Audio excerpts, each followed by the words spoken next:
Welcome to the Great American Collectibles Show, heard Wednesdays at 6:30 p.m. Eastern on PSA.com and the PSA Facebook page. The Great American Collectibles Show is brought to you by PSA and the National Sports Collectors Convention. Tonight's headlines are brought to you by Sports Collectors Daily. For all of your hobby news, features, and more, visit sportscollectorsdaily.com. And now, your hosts, Tom Zappala and Rico Petrocelli. Rico, my man. How are you, Thank you. That's so nice, the introduction. You know something? How come I can't hear you? I miss you already. I miss you already. Yeah. Wow. I do. I miss you already. You're on the west coast of Florida. I'm on the east coast of Florida. Yeah, we got cold waves. Tell everybody about our cold wave. We woke up this morning. It was a frigid 65. Yeah. Now it's going to get up to 72, which I'm a little pissed at, but that's okay. Same thing here. Same thing on this side. I can't take this weather. I know it. I mean, we get out of New England to come down here. We come down here to the Arctic. Well, when we first came down, it was 82 degrees almost every day for a week. I know. I heard. We got here. Then it cooled off. All right, but listen, anyway. Welcome. The name of the show is the Great American Collectibles Show. Welcome, everyone. We've started talking about this a lot. We have expanded our platform to the nth degree. You can watch us on, obviously, the PSA Facebook Live page, Sports Collectors Daily, our own. A lot of our viewers share it. You can listen to us on TuneIn Radio, 980 WCAP on TuneIn Radio. We have our own YouTube channel, and we'd love you to go to our YouTube channel, subscribe, and hit like. We'd love you to hit like. Then you can listen to us on Alexa, Pandora, Spotify, Apple iTunes, iHeartRadio. We're on all these platforms. I got a question for you, Rico. Me? You think Alexa and Pandora know each other? Yes. I think Alexa and Pandora are friends of people. I don't have it. I don't because I think that.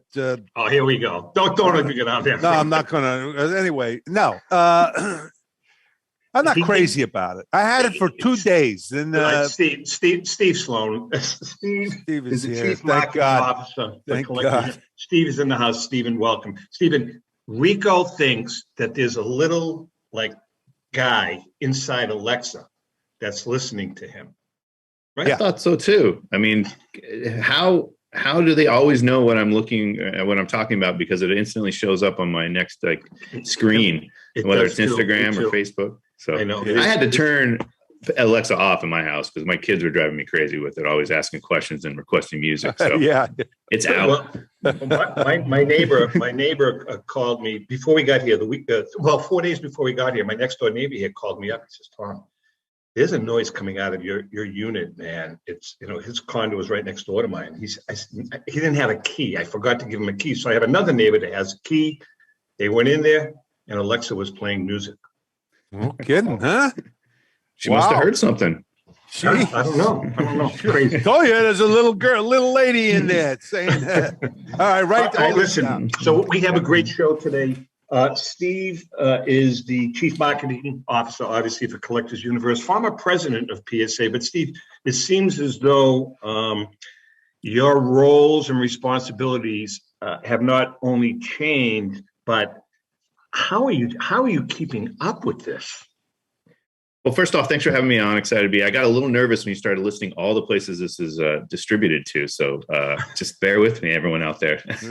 No, it's been crazy at Collectors Universe. I think all of our submitters, customers know how busy we've been on the submission side. But I think one thing I'd like to stress is that we are making tons of progress. We're hiring like crazy.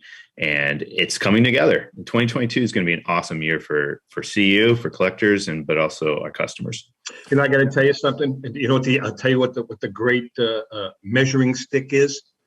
The complaints on the Great American Facebook page, seriously, have diminished by 85% over the last 6 months. I mean, and I'm not talking complaints. I'm just talking about, and people that were frustrated. It's like, we don't see them anymore. So that's a good sign. Well, yeah, I think they're still out there. I mean, we haven't gotten through the backlog completely, and until that mission is completed, we won't consider our work done on that front. The common refrain that we hear, and it's very valid, is "Where are my cards?" We were inundated, and that happened from about January to May of 2021, just with the explosion of interest. So we have a ton of work still ahead of us to get that out, but we're much closer than we've ever been before. I'll just put it that way. Hang in there. We're getting there. We're getting much closer. Here, not only here in Florida, but back home, up in Boston, New Hampshire. I mean, every other store has a sign, of Absolutely looking for people, hiring. Wow, this is incredible. I've never seen anything like this. I mean, it must be tough for you guys too out in California. It's tough, but it's gotten a lot better because we have an incredible talent acquisition team, and that's something that Nat brought in right away, recognizing the need for growth. And so we have a phenomenal VP of talent acquisition who is really grinding to get all of these recs filled, all these positions filled. So we have a collectorsuniverse.com/careers, psacard.com/careers. You can see everything we have. We tend to do more marketing, and that's part of my responsibility as chief marketing officer, is really to push more awareness on these roles through platforms like Instagram and LinkedIn. I was going to say, I mean, I'll come on if you need some help for $100,000 a year. And Tom will help. Yeah. Can you code, or are you a software engineer? That's really what we need. Well, anything, whatever. Can I tell you something? Rico, he's got a doorbell that doesn't work in his house. What are you kidding? I went to ITT. ITT school, whatever they call it. I love it. Steve, you to follow up on what Rico asked you relative to the workforce. If you go back to PSA 20 years ago, the dynamic of the workforce, the talent of the workforce was completely different than it is now. I mean, you guys really are a high-tech company now, correct? That's what we're becoming. Yeah. I mean, I would describe our evolution as we started as a hobby company, and we're really founded based on the principles of accuracy, integrity, and working to grow awareness on the value of third-party grading. And as we've grown, we morphed into more of a manufacturing setting where we're able to add really proper lean processes around our expertise. But with that, you need additional help. And that's where we're morphing into our next evolution, which is as a tech company, which is where Nat and Kevin Linane and others are coming in, really adding that expertise for us. And so as a tech company, it's a completely new environment for someone like myself, but it's also very invigorating because it's a high pace, fast speed environment where we're applying tons of very smart people from incredible companies like Amazon and Netflix and these really, really high growth areas to our unique industry. And I think collectors should be excited about that. It's like we have so much upside as an industry because of, we've kind of been dormant for the last couple of decades in the sense that we haven't really applied a ton of tech. And if you look anywhere in your life, whether it's your phone, the Alexas we were talking about, everything's really gravitating towards that, obviously. So why not cards? Why not the way you collect and the information you're able to access as part of your collecting experience? Go ahead, Rick. Well, I was going to ask you about the people who are complaining, or even not complaining, but some have patience. Why are they doing that? In other words, what do they want to do after they get, after they get the cards back from you? I mean, is it because they want to sell them? Is it because they want to just have them? You know what I mean? In other words, that's a good question. What's the big hurry? What's the big hurry? I mean, well, it's a very valid complaint. I mean, I think the expectation for turnaround time historically was about 3 months for the lower end services, and we're approaching a year plus in certain instances. I think there's a mixture of people who have submitted to us over the last year, and part of my responsibilities here is to identify the customer segments, and we've done that. And we recognize that there's three typical types of submitters to us. Obviously, the dealer community, next is the collectors, and the new emerging area is investors, people who look at this as a space that they can make money. And so that to your point there, Rico, yes, there's quite a few people who have money tied up with us right now and waiting for it to return to them so they can liquidate. And that's a very valid complaint. because obviously there's money to be made in such a great market. Not like only this. that, and Steve, you're bringing up a good point, Rico. That was a great question, because I think part of the frustration originally was, I don't know, pick somebody, I don't know, Wanda Franco. Oh, no, Zion Williamson, perfect example. You invest in a Zion Williamson card. He's red hot. You submit the card, some time goes by, and guess what? Zion is not as hot as he was when you submitted the card. And I think that was probably part of the frustration on the investor part. But again, I know a lot of my viewers are not going to be happy with what I'm going to say, but from a vintage guy, I look at it personally completely different. I know for me, it's the hobby first and the investment second. But I completely understand the young gun, the young investor who is looking at it as almost like day trading or the stock market. Am I right, or am I off base there, Steve? Absolutely. That's one of the core segments that submit to us. And we kind of describe them as the Robin Hood community, the people that have come in and made this into more of an investing game, something to flip. And, in many ways, third-party grading enables that through the standardization of the grades and the ability to make that happen digitally on sites like eBay, StockX, StarStock, things like that. So it's absolutely part of the game. I think our mission as a company is to never have a backlog again, and to get back to predictable turnaround times. We've stated that our objective moving forward is to return all cards within 90 days. So once this backlog is completely diminished, we will have that as a primary focus of our business. So that might mean that we can't accept as many cards on the upfront given demand, but at least those who are able to get in know that they're going to get their cards back in a predictable manner. Oh, good. Steve, do you oversee, for instance, your job, as far as your job is concerned, the content on social media too? You on there, and you put together all the stuff that's on there?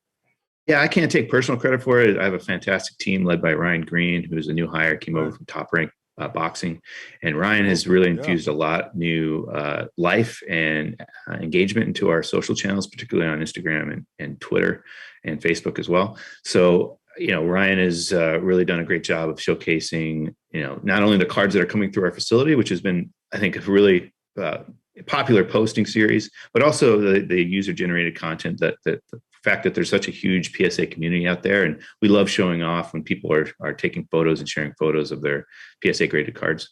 Yeah, that's good. We talked about that last week. I can't remember who it was on Sports Collectors Daily. Sports Collectors Daily, they're a big supporter of PSA. And, they encourage people to send their collections, even images of their collections, to PSA, so that you guys can kind of show off their collections for them. I mean, I think it's really cool, some of the stuff that you guys are doing.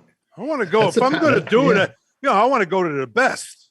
If I'm going to have my cards, especially if some cards that are really worth a lot, I want to go to the best. Listen, the best. And come Rico, on, you're dead on. Really? No, I'm not saying that. Hey, listen, Tom, remember when I didn't know anything about the collectible business? That was so. Yes, I know. What's a PSA? It's a public service announcement, Rico. Yeah, that's why I collect the best. I've got the Rico. That's my favorite one. Autograph. It's autograph. Oh, it's yeah. This is special right here. So Rico, I forgot to tell you this. I got one. I should have posted it. Our good friend, Charlie Perino from Just Rip It sent me a text, and I forgot to send it to you. He pulled a Rico Petrocelli PSA Gem Mint 10 the other night on camera. No, I'm just telling you. Geez. Wow.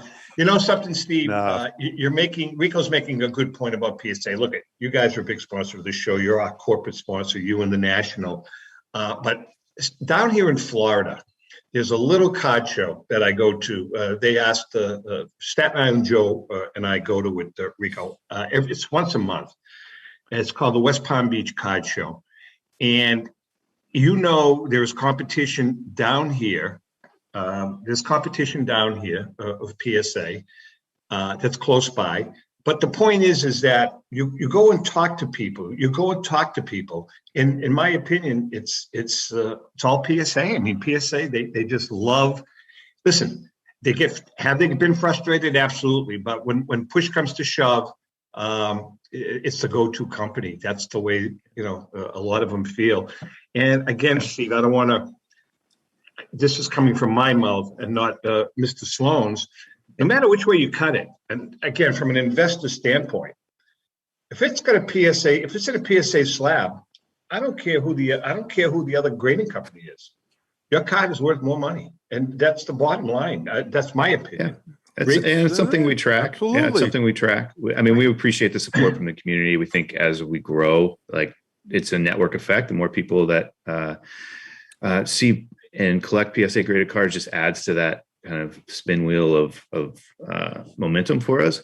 I would say that, as an industry leader, we look at ourselves as, needing to grow the hobby overall. I'm less concerned about what the competition is doing. I'm more concerned about getting new people into the fold, new people into collecting in general, because that's really how we're going to grow, and how, collectors can make more bonds with other people who share like interests.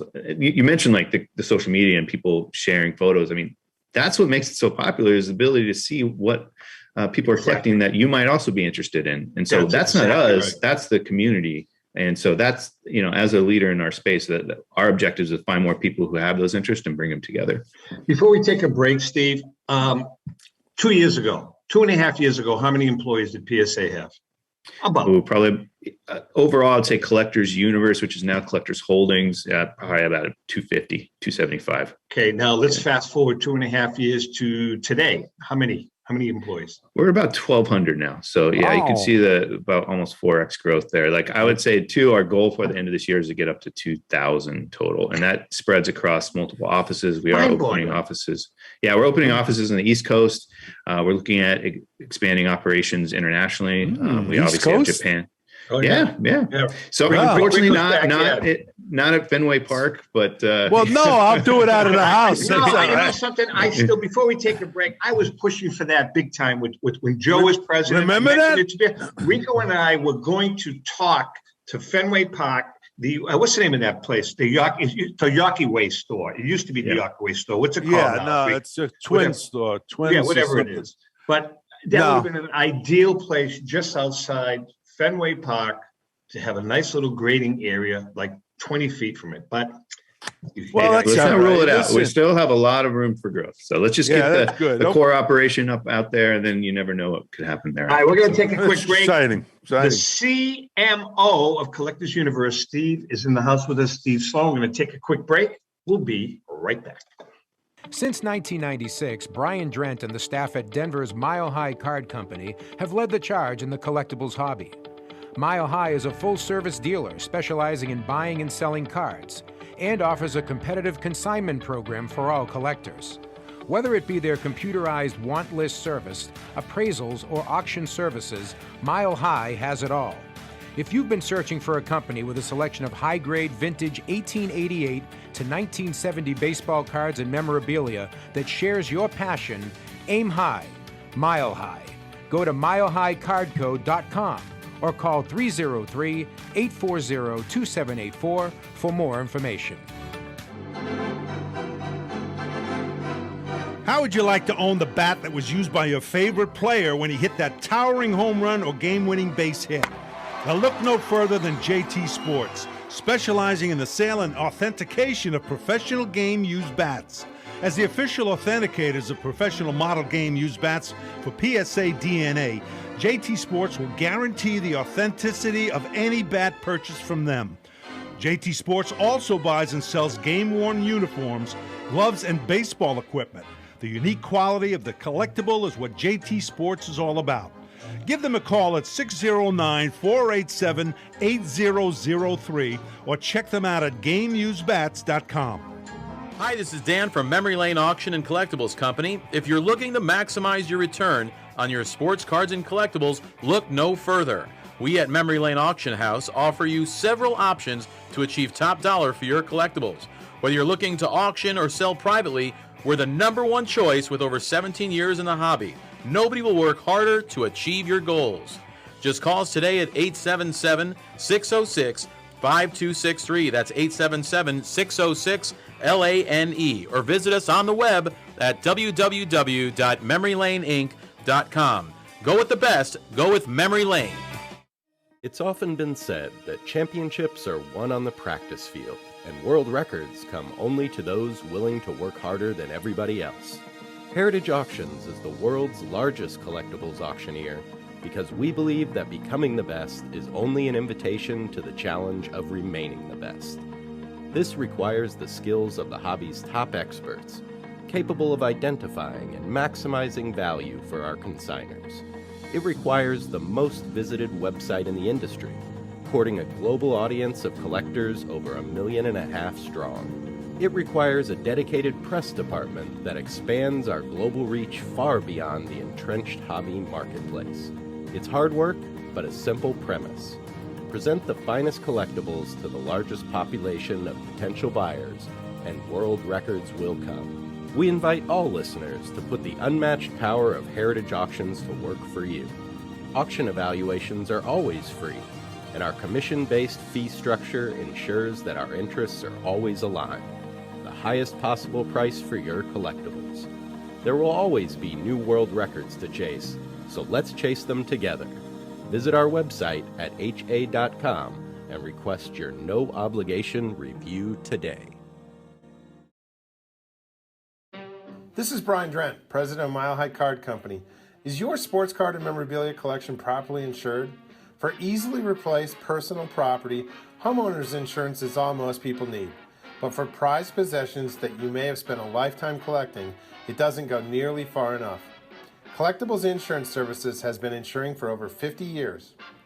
They offer a full range of protection and a $0 deductible at an affordable rate with no appraisals required.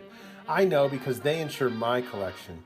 If you have a minute, go to collectinsure.com and learn more about insuring your personal card or memorabilia collection. Now on deck with Rico Petrocelli. Hi, my name is Chloe. Time for On Deck with Rico Petrocelli. All right. Hi, how you doing? All right, it's a recording, Go ahead, Rico. go ahead. It's a recording. All right, I didn't realize that. It's time for not our new segment anymore. It's time for our segment On Deck with Rico, brought to us each week by our good friend Brian Dwyer and the great staff at REA Auctions. Don't forget to get your bid in by going to RobertEdwardAuctions.com. That's Robert Edward Auctions for extraordinary results and extraordinary service. Extraordinary. Okay, here's this week's question. And this week's winner is actually, we're going to give out two of these today.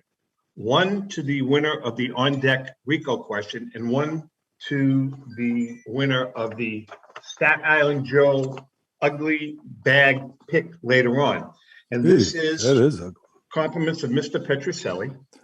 This is a signed picture of Rico catching the pop-up in 1967 from Rich Rollins that pretty much it clinched. Yeah, but it didn't really clinch, but 2 hours later you guys clinched. Not the catch, but the photo was, this was a tremendous, because that's Jim Lonborg, the winner. Cy Young Award winner. And Yaz in the background, MVP, Triple Crown winner. That's great. That's why whoever took it, boy, that's I think an award-winning type of picture. You know something, you're right, because I never really paid attention to the Yaz part of it. Yaz is just he's kidding me. So anyway, here's the question. This week's question was submitted by Mr. Wayne Elliott. I don't know who the hell he is, but here's the question. Yeah. This is kind of an interesting question, Rico. Well, let's hear it.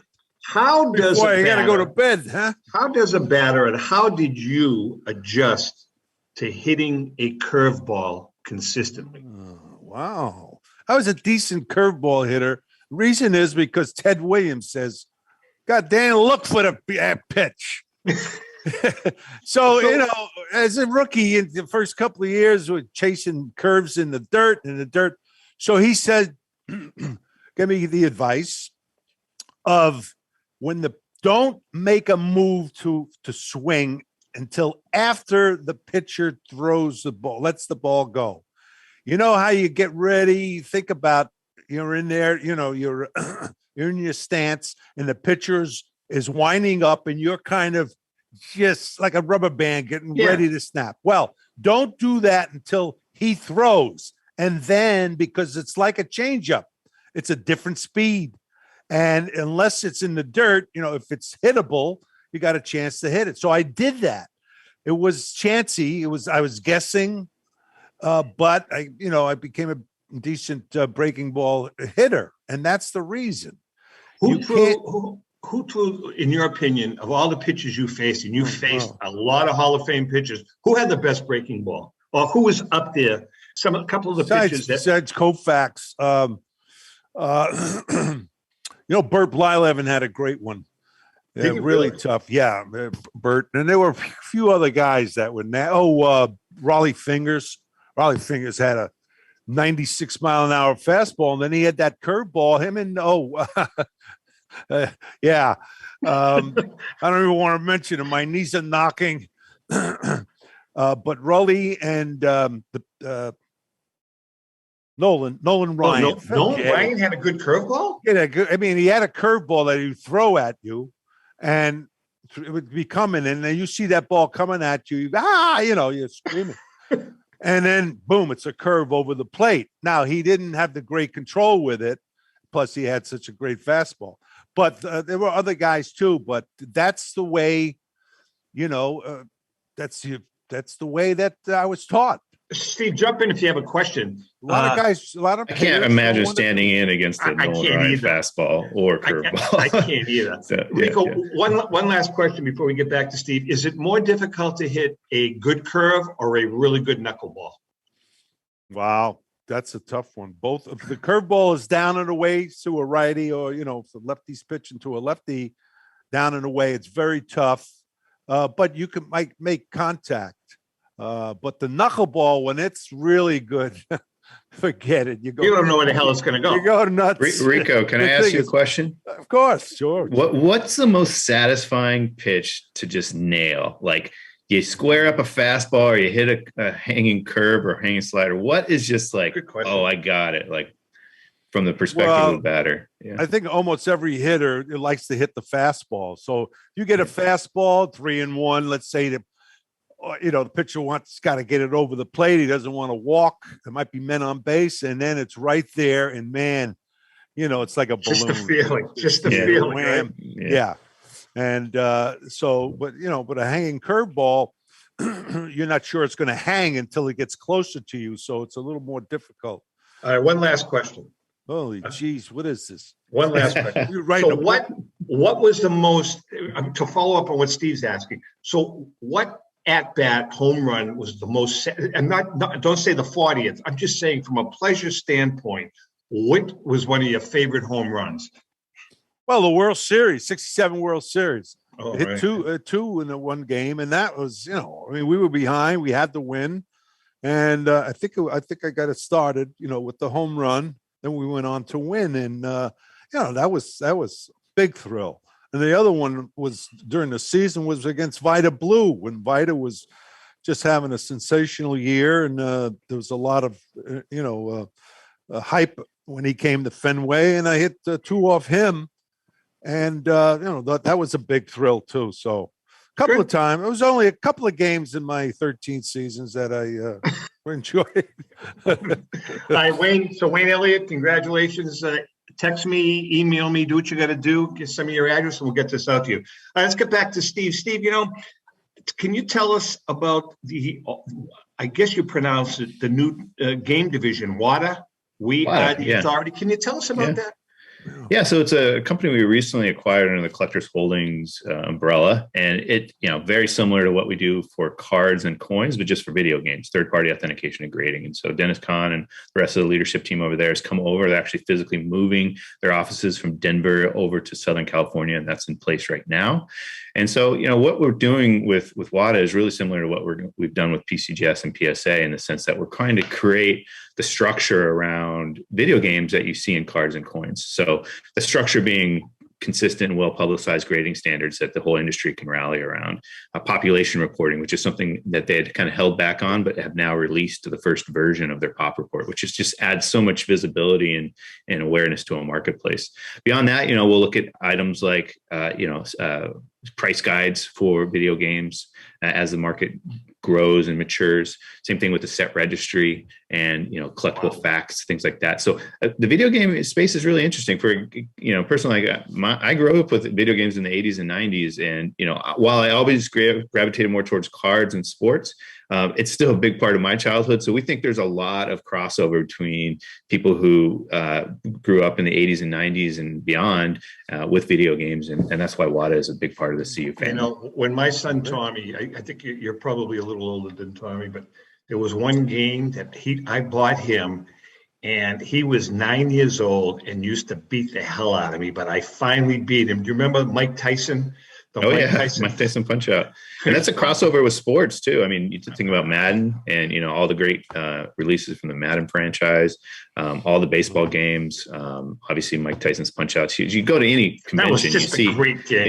Yeah. I'd work my way up, and I finally got, figured out who I had to punch and where to punch him. It was a great video game. In other words, you cheated on your kid. No, I used to beat him. I mean, I used to take satisfaction. Yeah, I know. I used to beat him. I used to take satisfaction in beating my 8-year-old kid. That's nice. Man alive. Hey, so this new division, Steve, how long has it been up and running? Well, they just recently moved over in December and early part of January, now settling in here to California. But WADA's been around for the last couple of years, really grew out of, the brainchild of Dennis, who's the president. And, they've made a nice name for themselves in the industry. They have some record sales in their holder. Yeah. So it's a really good opportunity, I think, for people who are interested in video games, maybe learning more about the space, to come into, Collectors Universe or Collectors Holdings and see what it's all about. So WADAgames.com is the website if people want to check it out. It is going to be relaunched in a way, a new website, fresh kind of branding now that it's under Collectors. Yeah. But with that, I think a lot of people like myself and others, hopefully will see the nice crossover between the two. That's, if I could just real quickly mention too, that's part of what we're trying to do on the marketing front with Collectors. So we're going to introduce a rebranding of Collectors Universe to shorten it to just Collectors, and then launch a new look to the overall brand, which should then enable us to bring together PSA, PCGS, which is our coin division, and then WADA on the video game front into a singular interface on a master URL where people can submit and get access to content across those three genres of collectibles. And then we could add more down the line. So that's part of our vision for really bringing more awareness across collectible to people who might be interested in collecting multiple types. What about other countries? You guys, are you in, and is there going to be expansion to other countries? Yeah, so we're already in Japan. We're looking at, in terms of Asia, having Japan and the Tokyo office be our central hub. But obviously there's strong interest in not only Pokemon and TCG properties like Yu-Gi-Oh!, especially in Magic the Gathering in Japan, but beyond Japan and Asia, like in China, a huge interest in NBA basketball, emerging sports like soccer. Yeah, like so we have coin offices in China, and we're looking at obviously utilizing those in some capacity for trading cards. So Kevin Linane is working out the international strategy completely. Of course, we can't forget about the UK, EU overall. It's another area that we're really interested in adding offices. That might be a little bit further down the line because we could only have bandwidth to do so much at one time. Yeah, but sure. The more immediate focus right now is the East Coast office, and then of course the building out the Tokyo office. Steve, any thoughts on the acquisition of Topps, or is it too early to tell? What's your feeling about all of that? Well, it's kind of like we were just waiting for that other shoe to drop, and it did. And so, I like it because it's stability. People can see into the future, can see what's going to happen. And I think when you have that uncertainty, that's for the labor issue right now for baseball, for example, that creates issues for our space. So I like the fact that it's added that clarity that that's where this is headed, and that Fanatics will be able to pair up their licenses with the strong brand that Topps has been over the last 60 plus years, 70 years. So I think it's a positive in that respect, and I think the way that Fanatics will probably come in with their resources will really help grow the space. They have such great integrations to the team level, to the fan level. So the idea that, as a Red Sox fan, as an A's fan, that we could be served up marketing in a really smart and intelligent way about cards, not just, the apparel and some of the memorabilia collectibles they're offering, but cards themselves. That should be a good thing for the hobby. Great. Can the hobby take another card company? That's a good question, Rico. That is a good question. It's about licensing, in my opinion. I mean, it's about how the leagues decide to divvy up their licensing, and based on the fact that sounds like Fanatics is going to have control of the big ones for the next foreseeable future. Companies like Leaf have operated well without licenses. Upper Deck's done some things without licenses, but I think most collectors gravitate towards the licensed product as a first stop. So it's about innovation for those brands and how they can come up with a better checklist of signers and new innovations on the product line. So if they can do those things, then they might have a shot. Rico and I, because the reason he's asking the question is we're thinking about starting our own company, the National Wiffle Ball Manufacturing Card Company. Yeah. And, nice. Hey, don't trade. Yeah. Right? I think, you never know. Hey, Steve, tell us about, I know the branding is in the process of changing. Tell us about the new PSA magazine. Now, do you have responsibilities for that magazine, or is that a different genre? No, they absolutely have responsibility for the magazine, and the magazine is an important part of our content push. I go back to my personal reference here, but back to my childhood. Sure. I was introduced to the hobby by being handed a Beckett and a pack of cards. And so that combination for me just brings me back to a place where I had something physical in my hand. I could rely on every month to look up. Now, obviously, the world's changed. Pricing is much more digital. We have apps like Card Ladder where we can check pricing on a much more regular basis. But the tangibility of our space is really important. And because mail days are such a central part of the PSA experience, we want to continue that with a physical print magazine. And so we've rebranded it to be PSA Magazine because PSA is much more than sports at this point. SMR stood for Sports Market Report. Right. So PSA is more about, TCG, Yu-Gi-Oh, all these other third TCG properties, plus sports. We want to bring it all together under that. I love the magazine. I think I've always loved the magazine, and it's really cool. Again, I'm using the West Palm Beach card show as an example. Walking through that, you would not believe how many people are walking around with SMRs under their arm, or dealers that have an SMR right there at their table, and they're always flipping through it, talking to people about it. So I think it's great. Yeah, absolutely. Cool. So do you oversee, do you oversee the communication in both the print side of it and the electronic side? It's a hell of a responsibility. Yeah, definitely. I think one of the challenges right now, we have a really small team. PSA hasn't had any real marketing presence over the last couple of years. To rewind the clock, I was the director of marketing before I became vice president of PSA and then eventually president. We didn't really backfill any of those marketing positions.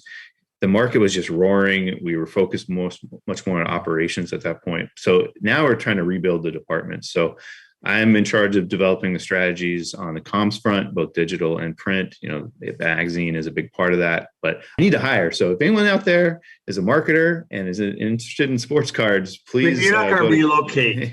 You don't have to. Yeah, you don't have to in all instances. Oh, see, I can work out of my house. You can work out of your house. A lousy $100,000 for Pete's sakes. I don't know why.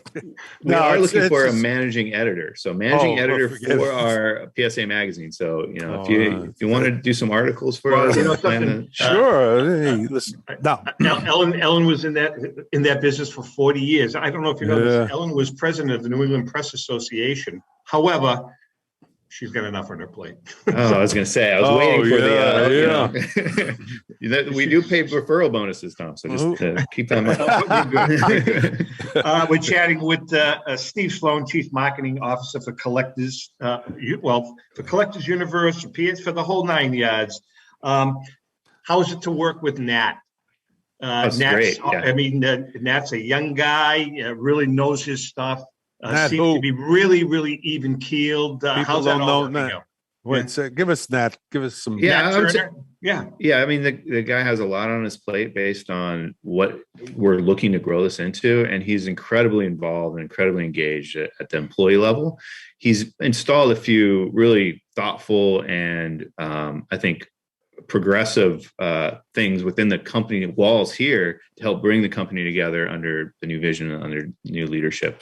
And that's really collecting centric things like breaks for the employees and ask me anythings where you as a sealer or a receiver, you can ask a question directly to the CEO. That's incredibly empowering, I think, for employees to have that line of sight to the company's planning and the company's vision.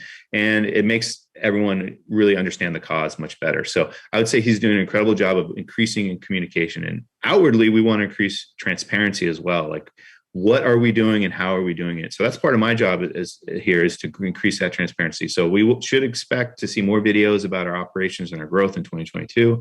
And Nat will be a part of that. Nat will be a central figure in explaining how we're going to go about making this change for the not only PSA, but the hobby. We'd love to have him on the show. Yeah, you know what I mean? And we've talked, Nat and I have talked, we've communicated quite a bit. And you know what I said, and I was talking, and by the way, Steve, I got a shout out to a guy, I believe he reports to you, Terry Melia. Does Terry report to you? Yeah. Terry has done a spectacular job for us. Behind the scenes, Terry is always accommodating. We chat probably 2 or 3 times a week. Good guy, not afraid to tell me where the dog died, which I like, because I can be a little aggressive sometimes. But Terry's a great guy. He's all over it. He throws himself into his work, and he's a true hobbyist. Fanatic, so he's a Red Sox guy. I owe Terry, a lot in my career. He's been we've had a relationship for it's been close to 20 years now since I came over to Upper Deck in mid 2005, where Terry was there. So he's a great guy, and I'm glad to hear he's treating you guys well. Yeah, he's done just a fabulous job. Let's talk about, just change gears just a little bit. So the Oakland Raiders really suck. I mean, they don't exist anymore. So I know. I mean, the Vegas Raiders, whatever Raiders. Yeah. But they're in the playoffs for the first I know time that. 2016. Give me a break. Have you followed them? All kidding aside, since they moved to Oakland, are you a Vegas Raiders fan now? I am. I went to a game this year in Las Vegas to check out the new digs. Unfortunately, it was against the Washington football team, and they lost 17-15 in a real stinker of a game. But it was incredible to see the stadium, the fact that a team that I've followed for my life finally has some nice fancy digs instead of the old Oakland Coliseum or LA Coliseum. It's much better digs, I'll just say, for the franchise. And I hope they do well this weekend. Obviously, it's going to be a tall order. There's 4 quarterbacks who've never been in the playoffs before in this first round, and I'm excited to see how they do, especially from a hobby perspective. You've got Kyler, you've got Mac Jones, your guy. You've got Joe Burrow, and you've got Carr, who, while the team made it in 16, he wasn't able to play due to injury. So Carr's less of a hobby influence, but guys like Burrow and Kyler Murray, I mean, collectors of those guys are going to be really in sports. Mac Jones is our #1 submitted football player in the month of December. Is he really? Yeah. Over Tom Brady. I mean, can you believe that? I mean, more cards coming through our building of Mac Jones and Tom Brady, which is an incredible thing for a rookie quarterback. How are you feeling about it? That's amazing. Something, I don't know, Rick, how do you feel? I feel that the Pats, I have a really good feeling about Mac Jones. They lost last week, significant loss. However, as we were talking off here, he threw a pick 6 and he fumbled. He threw the pick 6 on about the 12-yard line, and the guy ran it back for a touchdown, I believe, or the 20-yard line.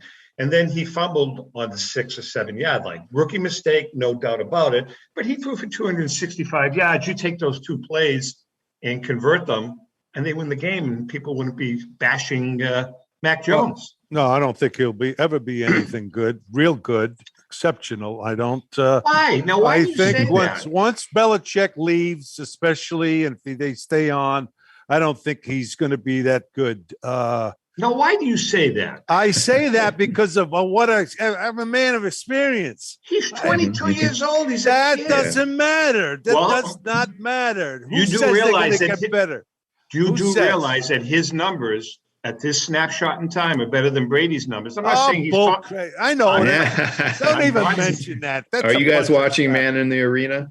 Oh yeah, I've been watching. Yeah. So the main takeaway I took away is that we have this revisionist history on Brady. It's like he wasn't always Tom Brady, and like he struggled early, and he had to find himself through it. So I'm hopeful that Matt can do something similar. It'd be great for the hobby. I agree.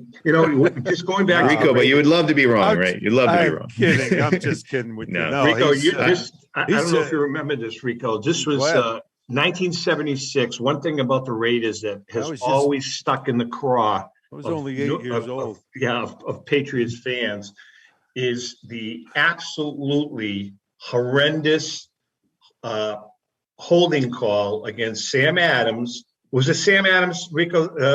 It was when Katie Stable was the quarterback. Yeah. I just saw that on video. Cost them a Super Bowl appearance because of absolutely the audacity of a Patriots fan talking about missed calls against a Raiders fan when the Snow Bowl game is like the kickoff point for Tom Brady. Football. He was. I don't want to hear it, Tom. I've had to go into personal therapy over that game, and you're over here talking about a holding call from 4 decades ago. Come on. There's one other thing, Steve. When Steve Grogan, Rico, I know you remember this. When Steve Grogan I think it was Grogan was the quarterback, and they were playing. I don't know if it was for a playoff spot, but it was snowing like you wouldn't believe, and the score is tied. And all they have to do is kick a field goal to win. So what did the Patriots do? They send in a little snow plow. Yeah. Remember that? Sure, yeah. The maintenance guy comes with a snow plow and plows out like an 8-foot square area in the field, kicks the field goal, wins the game. Vinatieri was. No, it wasn't Vinatieri. I don't think it was Vinatieri at the time. Yeah, it was before him, wasn't it? Yeah, but it was pretty cool. All right, let's talk 2020. We have a few minutes left. 2022 predictions, Steve. The growth has been absolutely off the charts. COVID has a lot to do with it. What are you seeing in 2022? And then I want to talk about the national briefly. Sure. I think I'll start with just the PSA side. I think collectors can expect lower pricing, which is a big objective for Kevin Linnane, president of PSA, and the management staff to get back to. So we're introducing something called submission events, which is the ability to earn an allocation through a lottery to be able to submit at lower pricing. So collectors should expect to see that being launched in early 2022. And that would enable lower pricing, which is, I think, what everyone's waiting for in the face of our backlog. So we can limit the supply coming in to no more than 20% of our overall capacity. So we can allocate at least 80% to the backlog and work and burn that down. On a wider kind of hobby outlook, I think it's going to be interesting. I think supply chain is a real issue right now. You see a lot of the delays in the releases from the manufacturers like Topps and Panini, and Panini Prism 2021 football, for example, not releasing it, I believe at this point until March after the football season. That's not great. So hopefully, with COVID dissipating, we can kind of get past this Omicron push and just get past it, and then things can kind of return to normal. So we get product for people, get grading for people, and we can go back to where we were in 2019. We've got about a minute and a half left. We are planning, as everybody knows, where Ellen and I are just on the final touches of our latest book, which we're really excited about. We're writing a book for Ken Kendrick called The Diamondbacks Collection, 50 of the Greatest Cards in Collecting History. And we're planning on launching it at the National. All we need is a little 8-foot place. All you got to do is come out an 8-foot table for us, and we're trying to talk to being there with us. So we're excited about that. I mean, the collection that Ken has amassed is worth its own book, and I'm excited to see what you and I think Joe Orlando is contributing to it have to say about the collection. And showing it off at the National is a perfect showcase. I mean, to be able to have books in hand and distribute those. I'd also say as part of we are ordering books as a company. We want to distribute those out to collectors. So follow psacard.com for your chance to get some of those books. Of course, and not only that, obviously, if you're, I believe, correct me if I'm wrong, if you're at the PSA booth at the National and you sign up to join, you'll get a free book. Correct? Is that the way you usually do it, Steve? We have in the past. I can't exactly say how we're going to distribute them if it's connected to the membership just yet, but I know they will be available, and we'll make sure that everyone is aware how to get them as we approach the show. All right, pal. Good luck the rest of the way. Good luck to the Oakland Steve. Raiders and the. I appreciate you guys having me on. It's always good to connect. You guys are doing a great job on the show, and please, I'd love to come back on. Don't forget about me, even if. We'll love Steve Sloan, Chief Marketing Officer of the Collectors Universe. We're going to take a quick break, and we're going to try to find Al Crisafulli. Now, he could be in a bar room. He could be at the Y, but we're going to find him, and we're going to bring him on with us, Rico. At the Y? Yeah, working out. Oh, working out. Okay. Yep. All right. Well, let's hope. All right. We'll take a break. We'll be right back. If you're a discerning collector interested in owning the most important pieces in the hobby, look no further than Leland's Auctions. The original sports auction and appraisal house, Leland's was established in 1985 by legendary Pioneer founder Joshua Leland Evans. And today, President Mike Hefner carries on their tradition. From the Tom Brady card and memorabilia collection to the famed Boston Garden auction to high-end card auctions from every major sport, Leland's has always maintained the highest standards. Go to Lelands.com and get your bid in. That's Leland's, the hobby's leading sports auction house for 4 decades. Hi, this is Dan from Memory Lane Auction and Collectibles Company. If you're looking to maximize your return on your sports cards and collectibles, look no further. We at Memory Lane Auction House offer you several options to achieve top dollar for your collectibles. Whether you're looking to auction or sell privately, we're the #1 choice with over 17 years in the hobby. Nobody will work harder to achieve your goals. Just call us today at 877-606-5263. That's 877-606-LANE. Or visit us on the web at www.memorylaneinc.com. Go with the best. Go with Memory Lane. This is Brian Drent, president of Mile High Card Company. Is your sports card and memorabilia collection properly insured? For easily replaced personal property, homeowners insurance is all most people need. But for prized possessions that you may have spent a lifetime collecting, it doesn't go nearly far enough. Collectibles Insurance Services has been insuring for over 50 years. They offer a full range of protection and a $0 deductible at an affordable rate with no appraisals required. I know because they insure my collection. If you have a minute, go to collectinsure.com and learn more about insuring your personal card or memorabilia collection. Pristine Auction is a family-owned and operated online auction specializing in autographed memorabilia, sports cards, coins, art, and collectibles. Since their founding in 2010, they've grown to 2 facilities in Phoenix, Arizona, totaling over 60,000 square feet.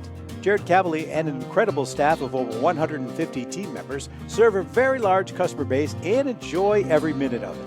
By working with leading authentication companies, Pristine ensures all items are 100% authentic. In addition, third-party authenticators regularly travel to Pristine Auction to provide authentication services on site. Pristine Auction strives to operate its business in a way that's honoring to God, their families, and their customers. With a strong focus on speed, quality, and premier customer service, their mission is to be the leading online auction for every level of collector and fan. Pristine also works for Hope Sports and Identity Hoops International, traveling to Mexico to build houses for the less fortunate. Pristine Auction offers several online auction formats with thousands of auctions ending each day. For more information, go to pristineauction.com. That's Pristine Auction, the best in the business. Sarah found out camping wasn't her thing. So she eBay forwarded her tent to Tom, who just had to get out of his house. But Tom needed road trip money, so he eBayed the crock pot he never used to Steve, who wanted to turn the heat up on date night. But Steve needed counter space, so he sold his decanter. Thought it was a vase. To Sarah, who'd found a new outdoor hobby. Hints of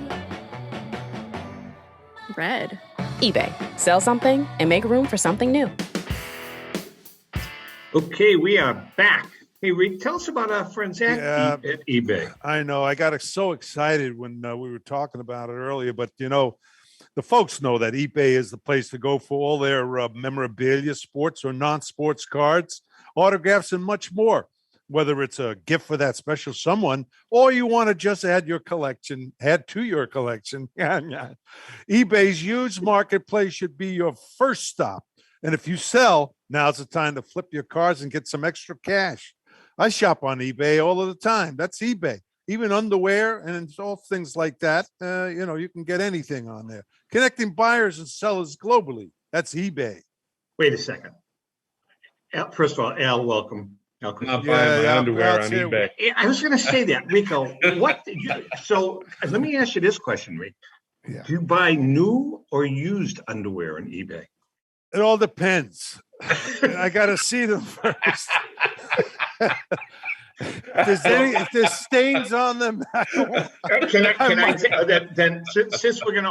since we're talking dirty laundry, can I ask the question? Of course. Men's or ladies? Well, all depends. Whichever's in the best shape. All right. Al Crisafulli, Big Al's in the studio. Well, Al's at home. Al, I tell you, when I first saw you, I said, "Oh my God, he cut his hair," but you did it. Oh, good. Looks good. All there. Don't cut it. Al, first of all, I want to. I didn't mention this at the beginning of the show to our viewers and listeners.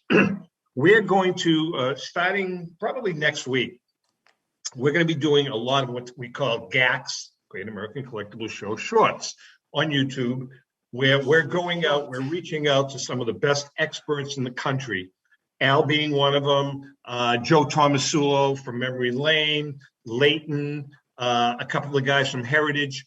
And what we want to do is, we spoke about this, Rico, you weren't on, it was with Mallory last week, or the week before.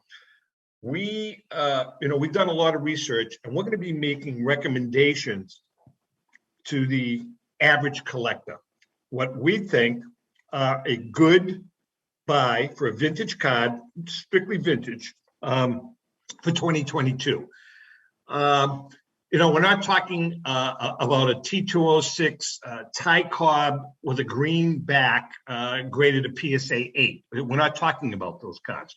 We're talking about affordable cards that we think are going to be a good investment, slow and steady, to make over the course of the year. And I don't want to call them, Al, we don't call them second tier Hall of Famers, but I'm going to give one, for instance. And this was Al's recommendation. Al, one of the first, Al submitted some to me, and as I said, I'm going to be doing some little video snippets on our YouTube channel, and we're going to share them, giving our tips of the week. Not only that, but little news items, about the industry and all that good stuff. But Al, the first card that you recommended is the 1957 Topps Frank Robinson, 1935. And then you give all of the reasons why. PSA 8s are really, really expensive, but you can get a PSA 3, 4, 5 for under $1,000, correct? Yeah. Frank Robinson, I don't understand what's going on. Frank Robinson was Superman. He won the MVP in both leagues. He won a Triple Crown. When he retired, he was 4th on the all-time list of home runs, 586 lifetime home runs. And he does not get the credit that he deserves. He was first African-American manager in baseball history. He was a senior executive with Major League Baseball. He's number 22 on the Sporting News all-time greats, greatest players ever, right? Was the Sporting News. Yeah.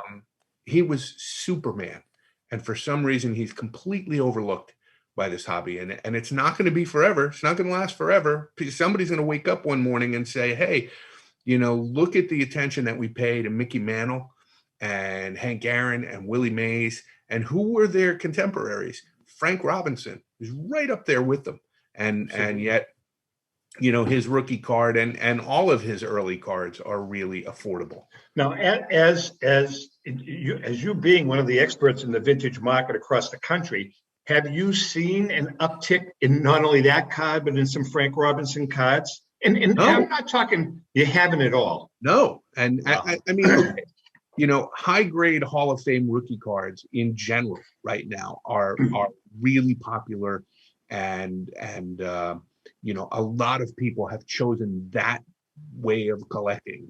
That's how they want to get into vintage, with Hall of Fame rookie But you're cards. talking high grade Hall of Famers. Yeah, or anything. I mean, Okay. okay, but for some reason, even though in general Hall of Fame rookie card collecting has improved, or not improved, that's not the word I'm looking for, but more and more collectors have begun to collect that way. What I'm finding is that, a Mickey Mantle rookie card or a Willie Mays rookie card in any grade, a Hank Aaron rookie card, these cards have skyrocketed over the last couple of years. And the Frank Robinson rookie card has just kind of plodded along. It's just a card you can get. And I really, really think that one is poised to people are going to realize, oh my God, Frank Robinson was amazing. Why is his rookie card, so inexpensive? And then all of a sudden you're going to start to see more and more action with that card in all grades, all the way across the board. I mean, if you can splurge a little bit to get a really nice 6 or a 7, I mean, wow. That's that's an affordable, excellent card. I use I use the T Road guys as the Tobacco Road guys as a template a lot of times, because I being a T206 guy, I pay attention to what a lot of those guys are doing. And the thing that I like about that group of collectors is that, obviously for some of them, like the Troy Rambos of the world, Troy, the high grade stuff, the high grade stuff is really important. Sure. But then a large majority of them, collect PSA 1s, 2s, authentics, 3s, and 4s of even common players. That's close to my heart. Sure. It really is. This is what's great about this hobby, is there's room in it for everybody. And you can collect high-end players from really important sets without breaking the bank. And you can go out and find really nice PSA 1s, 2s, 3s, that kind of card that you can afford. And they're great cards. Great. Yeah, I agree. No, it's really interesting, and I think it's a great idea, Tom. Getting information from Al and some of the other experts. We've gotten so many emails. Absolutely. We've gotten a lot of requests about, hey, can you recommend a card? Can you recommend a card? So we're going to put some info together, and they're all going to be affordable cards. And again, if you're looking for the quick buck, if you're looking for the quick turnaround, it's not going to happen. It will not happen. Right. If you think you're going to be able to flip a card and make $10,000 on it, those are the cards we're not talking about. We're talking about the cards for the average collector, slow and steady. All right, listen, we got about 2 minutes left. We're going to pick right now. This is the Rico Petrocelli catching the pop-up. I'm not going to go through all that. Here's the winner. Did he catch that? This is the one that won. If I would have been dead, I wouldn't have been in here now if I blew that one. This was the pennant clincher for the Red Sox in 1967. Yeah, way back. You know why I didn't recognize it? There's a very go on. Cool. Yaz is right behind him, jumping up and down, and Jimmy Lomborg, that's his ass that you're looking at on the mound. Yeah. I mean, there's only a couple of different photos out there of a Red Sox player winning a pennant. So, Well, listen, we'll let it go for a discount. This week's winner, Chris Jasper. Chris is a big follower of the show. Nice guy. Wonderful, Chris. Congratulations. Nice, Chris, congratulations. I hope you know what you got to do. PM me, email me, do whatever you have to do, and we'll get the card to you. I need your address. That's all I need. What happens? I'm sorry. Go ahead, Rick. No, what happens if he doesn't do it? It gets carried over the next week. In other words, he's out. He's out. He's done. Yeah. Man, a lie. One last thing. I'm also going to throw in. Someone sent this to us. What's that? Cigarettes? Marlboro? A Fleer 1986 limited edition Major League Baseball's best 22 sluggers, 22 pitches, 6 logo stickers, and 44 trading cards. We're going to throw this in with it. Where'd you get that? Al offered me, how much did you offer me? $5,000 for this? I think that wasn't that what I said? $5,000? Yeah, but forget it. No, I'm going to give you $5,000. Wait a minute. I'll give you come on, partner. Al, what does 2022 look like? Real quickly. I'm seeing the hobby is not slowing down at all. You know, the enthusiasm is there. People are fired up. This is the best time to ever be in this hobby. You don't think this negotiations, should they lock out or strike, will it hurt the industry? You know, I think any kind of labor issue, whether it be a strike or a lockout, over the years has disenfranchised some fans and sent some people away. And I don't know what that does for the hobby, but there's still people who haven't watched baseball since 1994. That's a good point. I know it. So very good point. It's a thing. People get turned off at the idea of billionaires and millionaires arguing with each other. Yeah, about See, that's what happens when Rico and I argue. That's what happens when we argue. He's a billionaire and I have nothing. Well, listen. All right, Al, we love you. Hey, great, Al. Great, as have always. a great week. We're going to see you down the road, and we wish you nothing but the best for 2022. Absolutely, good health too. Great year. Thank you, and the same to both of you. Thanks. All right, listen, that about wraps it up. Rico, have a good week. And you too. Stay warm, stay safe. Yeah, I will. And we love you, and we'll talk to you soon. Yeah, well, that'd be nice, you know. And don't forget to send me the money you owe me. Yeah, right. Okay. Well, it just went up. The room just went up to 200. That's right. I was staying at your house. With that being said, we love you guys. Remember, Facebook, YouTube, like us, please like us. And we're going to have some little GAC snippets coming up. With that being said, happy collecting.